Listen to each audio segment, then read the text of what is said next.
तद्भव पढ़ेंगे। तत्सम क्या होता है?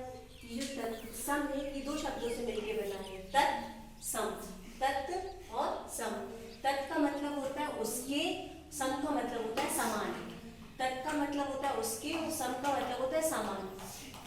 अर्थात जो संस्कृत के शब्द हैं, संस्कृत के शब्दों को हिंदी में हमने प्रयोग कर लिया, वैसे के वैसे ही प्रयोग कर लिया, उसे हम बोलते हैं तत्सम शब्द। जैसे अग्नि, अग्नि जो है संस्कृत का शब्द है लेकिन हम हिंदी में भी बोलते हैं अग्नि, तो इसे बोलेंगे तत्सम शब्द। दुग्ध, दुग्ध का मतलब होता है दूध, लेकिन हम हिंदी में भी दुग्ध बोलते हैं, तो ये है तत्सम शब्द। तद्भव क्या होता है? जो संस्कृत के शब्द, संस्कृत के पूरे शब्द नहीं, कुछ शब्द संस्कृत में जैसे बोलते हैं वैसे हिंदी में बोलते हैं, उसको बोलते हैं तत्सम। और तद्भव का मतलब होता है संस्कृत के कुछ शब्दों को हम कुछ चेंज करके, कुछ परिवर्तन करके प्रयोग करते हैं, उसे बोलते हैं तद्भव शब्द। जैसे कि अग्नि है तो हम अग्नि नहीं बोलते, ज्यादातर आग बोलते हैं ना, आग लग गई, अग्नि तत्सम शब्द है, आग तद्भव शब्द है।